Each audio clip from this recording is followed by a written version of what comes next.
Hai, assalamualaikum. Perkenalkan, nama saya Fonata. Jadi di sini saya akan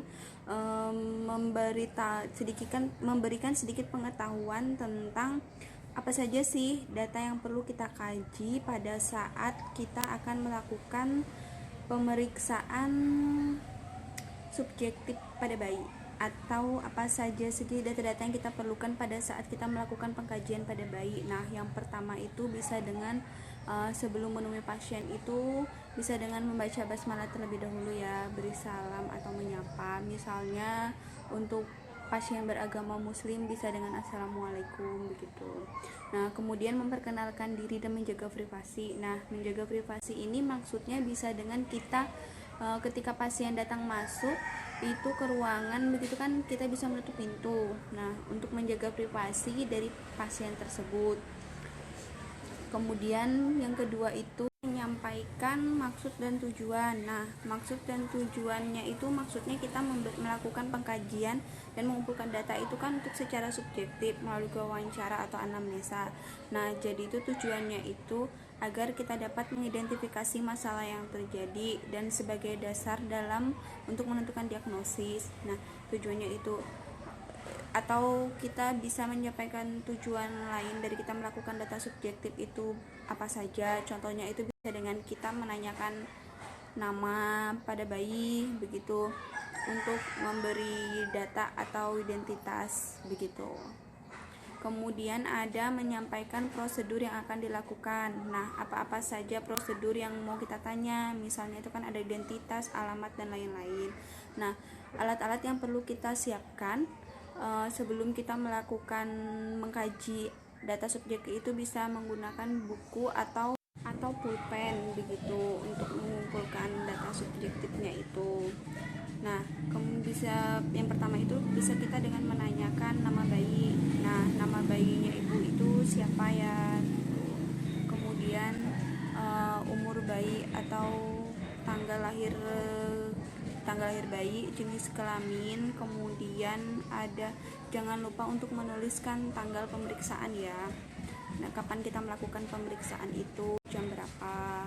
Nah, itu jangan lupa ditulis. Kemudian untuk menanyakan identitas orang tua, yang pertama itu bisa dengan nama ibu atau nama ayahnya, kemudian umur ibu dan umur ayah, agama ibu dan agama ayah, suku dan bangsa, pendidikan ibu dan pendidikan ayah, maksudnya itu pendidikan terakhirnya ya. Kemudian ada pekerjaan ibu dan ayahnya, alamat ibu dan tempat tinggal ibu dan ayah, itu kan apakah bersama atau tidak. Biasanya kan ada kedua orang tua yang tinggal. Kemudian tanyakan alasan datangnya ibu atau kunjungan ibu bersama bayinya itu kenapa. Misalnya contoh, maaf ibu sebelumnya ini alasan datangnya apa ya bu, begitu. Kemudian bisa menanyakan riwayat penyakit keluarga. Nah, riwayat penyakit keluarga itu contohnya bisa dengan penyakit menular, menurun, dan menahun.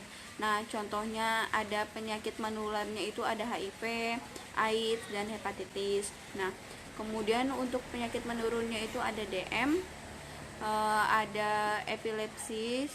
Untuk selanjutnya ada penyakit menahun itu seperti asma, jantung, penyakit ginjal, dan hipertensi.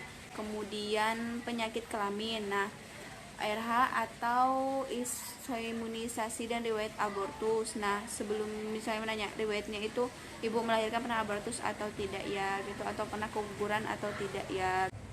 Nah, kemudian bisa menanyakan riwayat kehamilan atau pada saat prenatal. Nah, ibu waktu kehamilan bayinya ini usia kehamilan berapa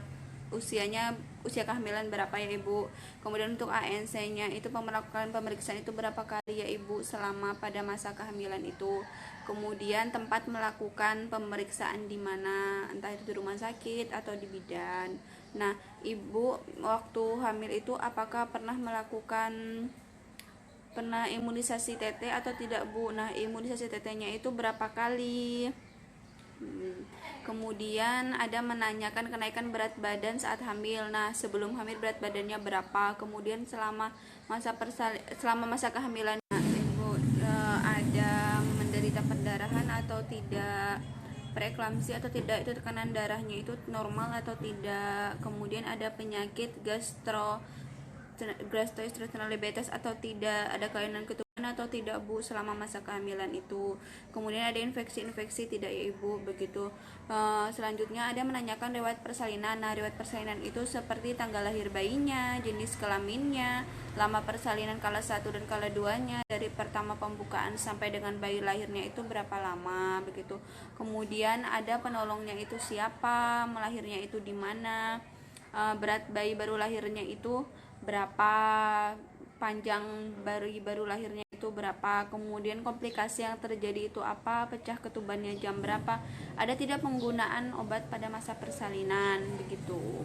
Kemudian yang selanjutnya ada riwayat bayi baru lahir, nah 0 sampai 2 jam, dan riwayat neonat. Nah, kemudian yang pertama itu bisa menanyakan usaha nafas dengan bantuan atau tanpa bantuan.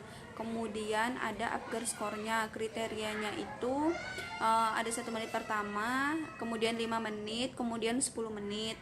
Nah, itu yang ditanyakan. Atau bisa kita lihat itu bisa denyut jantungnya berapa, usaha nafasnya, tonur otot, refleks, warna kulit. Kemudian ada trauma pasca lahir atau ada terapi pada pasca lahir dan komplikasi apa saja yang terjadi pada pertama bayi baru lahir itu. Kemudian ada menanyakan pola nutrisi. Nah, pola nutrisi itu bayinya itu menyusu berapa kali dalam sehari. Kemudian ada pola eliminasi. Nah, pola eliminasi itu BAB dan BAK-nya itu sehari berapa kali, begitu. Kemudian ada pola istirahat. Nah, pola istirahatnya itu bayinya ibu tidur berapa jam sekali, begitu. Kemudian tidurnya itu dalam sehari berapa kali.